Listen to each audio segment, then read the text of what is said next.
दोस्तों आज की वीडियो बेहद ही खास होने वाली है। आज की वीडियो में हम कुछ इस प्रकार के म्यूचुअल फंड्स के बारे में जानेंगे जिन्होंने पिछले 5 साल के अंतराल के दौरान सबसे बेस्ट परफॉर्म किया है, यानी कि टॉप 10 ऐसे म्यूचुअल फंड्स जिन्होंने हाई रिटर्न्स देने के साथ साथ इन्वेस्टर्स की ज़्यादा से ज़्यादा पैसे को ग्रैब करने की कोशिश की है, यानी कि ज़्यादा से ज़्यादा अपने फंड वैल्यू को, ज़्यादा से ज़्यादा अपने एसेट अंडर मैनेजमेंट को, एयूएम को बढ़ाने की पूरी पूरी कोशिश की है। तो यहाँ पर सबसे पहले अगर आप जो है म्यूचुअल फंड्स के बारे में नहीं जानते तो मैं आपको बता दूं, जिस प्रकार से आप शेयर बाजार में निवेश करते हैं तो म्यूचुअल फंड्स के अंदर एक फंड मैनेजर्स होता है या ग्रुप ऑफ फंड मैनेजर्स होता है और वो मिलकर के आपका पैसा शेयर मार्केट में, इक्विटी में, इसी के साथ यहाँ पर जो है कुछ और एसेट्स में इन्वेस्ट करते हैं जिस पर आपको वो बेहतरीन से बेहतरीन रिटर्न निकाल करके देते हैं।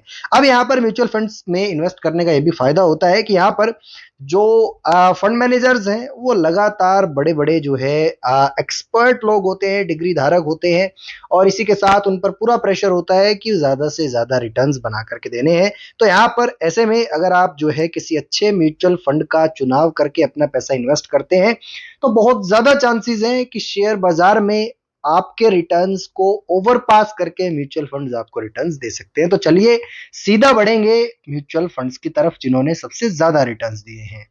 अब जब बात आती है रिटर्न्स की तो सबसे ज्यादा रिटर्न्स पिछले 5 सालों में निकाल करके दिए हैं quant small cap fund direct growth plan ने। अब यहाँ पर अगर इसकी 5 साल की एनुअलाइज सीएजीआर आप देखेंगे तो 50.57% की निकल करके आती है, जो कि बहुत बहुत जबरदस्त है और इंडस्ट्री में सबसे ज्यादा या पिछले 5 सालों में सबसे पहले नंबर पर इसको लेकर के आ जाती है।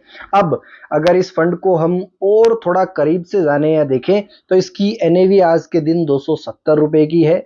मिनिमम एसआईपी अमाउंट इसके अंदर 1000 रुपए का है। रेटिंग इसको 5 स्टार मिली हुई है और 26,221 करोड़ रुपए आज की डेट में ये फंड मैनेज करता है। तो यहाँ पर अगर ये सीएजीआर कंटिन्यू रहती है तो यहाँ पर ये बड़ा अच्छा रिटर्न्स आगे बना करके दे सकते हैं। अब यहाँ पर उसके बाद हमें चेक करनी होती है कि कंपनी की होल्डिंग्स क्या क्या है, क्या कंपनी ने या इस म्यूचुअल फंड ने बहुत छोटी कंपनीज में तो इन्वेस्ट नहीं कर रखा या बहुत अनरेप्यूटेड कंपनीज में तो इन्वेस्ट नहीं कर रखा। तो यहाँ पर जो है इनकी होल्डिंग्स को देखना बड़ा जरूरी है। तो पहला Reliance Industries, Jio Financials, Aegis Logistic, Aditya Birla, RBL bank, HCFL और यहाँ पर जो है Adani Enterprises, Aster, DM health care, Arvind, Bayer Crop Science. तो मुझे सारे ही यहाँ पर जो है जबरदस्त कंपनीज और खिलाड़ी दिखाई दिए और इसी के साथ 98 कंपनीज में कुल मिलाकर के जो है इन्होंने इन्वेस्ट किया है। तो यहाँ पर डाइवर्सिफिकेशन भी काफ़ी ज़्यादा है। तो यहाँ पर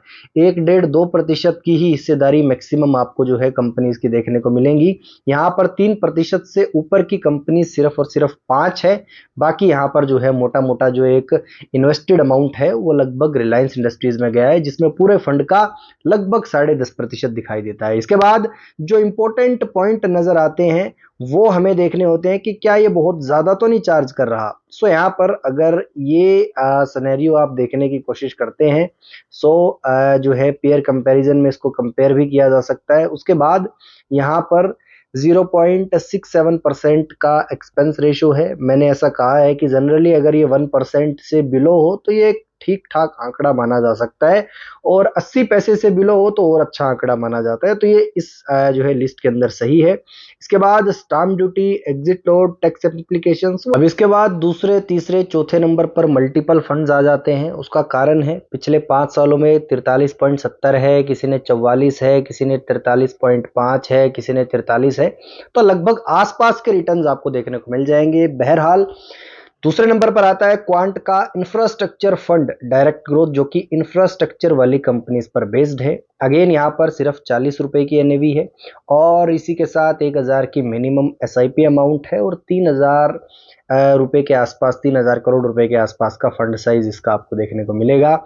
होल्डिंग सिर्फ 34 है, जिसमें रिलायंस इंडस्ट्रीज में मोटा मोटा पैसा लगा है, फिर Larsen and Toubro, Tata Power, Samvardhana Motor, Mothersons, Life Insurance Corporation, Afcons, Kalyani Steels, Adani Power, NCC, यानी कि इंफ्रास्ट्रक्चर से जुड़ी हुई कुछ अमेजिंग कंपनीज जिनके इक्विटी, जिनके फ्यूचर्स, यानी कि इस तरीके से जो है कंपनी ने यहाँ पर लगातार पैसा लगा रखा है। और यहाँ पर जो मोटी मोटी इन्वेस्टमेंट है वो इन 38 कंपनीज में है, जिसमें आप देख सकते हैं 94% इक्विटी में है, 4.3% डेट में है और कैश में 1.5% आपको देखने को मिल जाएगा।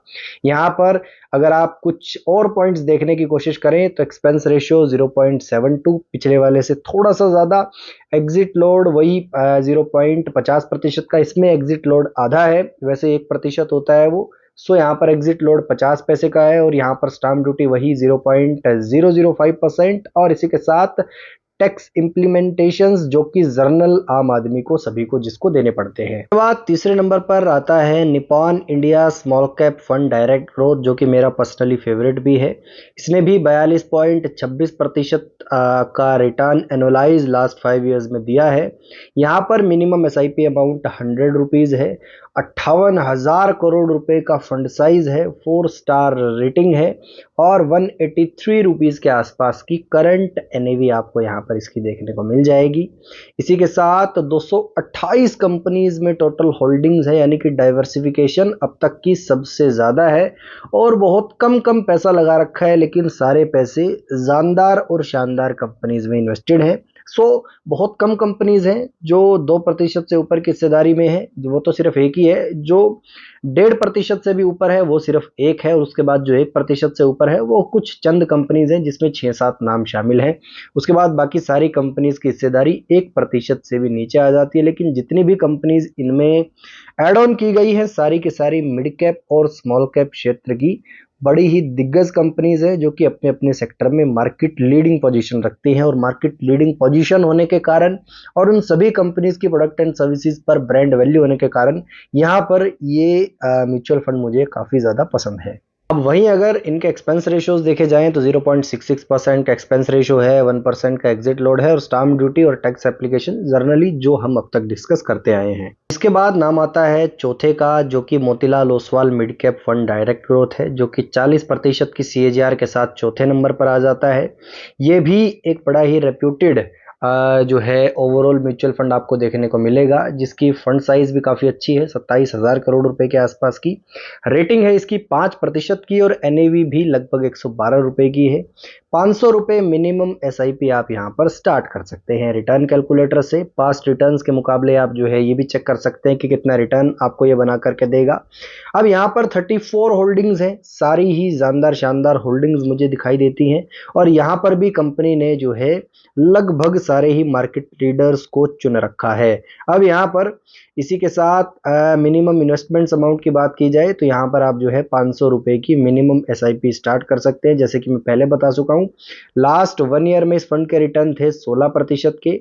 यहाँ पर लास्ट 3 ईयर्स में 33% की CAGR, लास्ट 50 यानी कि लास्ट 5 ईयर्स में लगभग 40% की CAGR है। और इस कैटेगरी की एवरेज CAGR आप देखेंगे तो उससे काफ़ी ज़्यादा ओवरपास करती हुई CAGR इस फंड की लगातार है।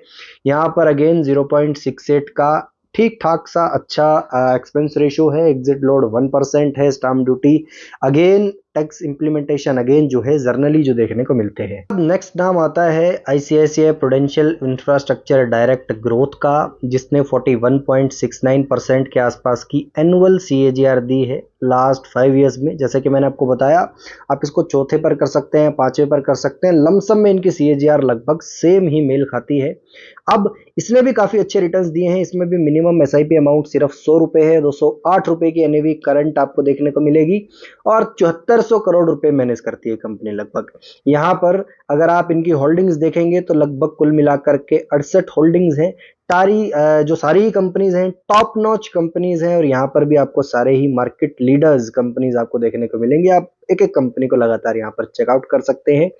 इसी के साथ यहाँ पर अगर आप जो है कुछ और चीज़ें देखेंगे तो यहाँ एक्सपेंस रेशो कंपनी का थोड़ा ज़्यादा है। ये जनरली 1% से ऊपर अगर हो जाए तो इसको ज़्यादा माना जाता है। तो एक्सपेंस रेशो इसका बाकी सारी कंपनीज के मुकाबले लगभग डबल के आसपास देखने को मिलेगा। एग्जिट लोड भी सेम है, स्टाम्प ड्यूटी और टैक्स इम्प्लीमेंटेशन लगभग सभी में आपको सेम देखने को मिलेंगे। छठे नंबर पर अपनी पोजीशन कायम की है आईसीआईसीआई प्रूडेंशियल के कमोडिटीज फंड ने।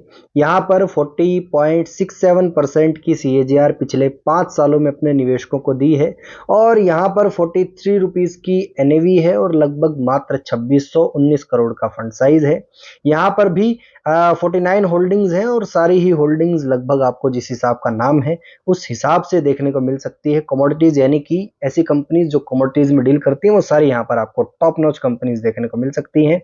इसी के साथ इक्विटी में 98% और बाकी कैश और डेट में यहाँ पर कंपनी ने इन्वेस्ट किया है।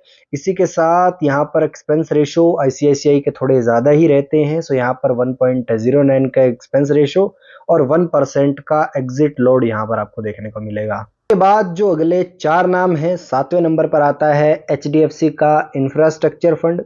उसके बाद बंधन बैंक का ओवरऑल बंधन स्मॉल कैप फंड जिसने 40.24% की CAGR दी है। उसके बाद Motilal Oswal mid cap fund direct growth और इसके बाद बंधन इंफ्रास्ट्रक्चर फंड। सो यहाँ पर कुल मिलाकर के ये जो टॉप 10 फंड्स मैंने बताए हैं इन्होंने पिछले 5 सालों में बीते 5 सालों में सबसे हाई CAGR अपने इन्वेस्टर्स को बना करके दी है। और सोचिएगा अगर 40% की CAGR आपको म्यूचुअल फंड में मिल रही है भैया तो यहाँ पर स्टॉक मार्केट में रिस्क लेने का फायदा मुझे जरा कम दिखाई देता है। तो यहाँ पर आप इन टॉप 10 म्यूचुअल फंड्स को स्टडी कर सकते हैं, इनकी टॉप होल्डिंग्स देख सकते हैं और अभी जो म्यूचुअल फंड की NAV आपको सस्ती दिखाई दे या जो भी सबसे ज्यादा गिरा हुआ हो या जिसमें सबसे ज्यादा ड्रॉप डाउन या फॉल देखने को मिले वहां बेसिकली मुझे एक अच्छी अपॉर्चुनिटी दिखाई देती है।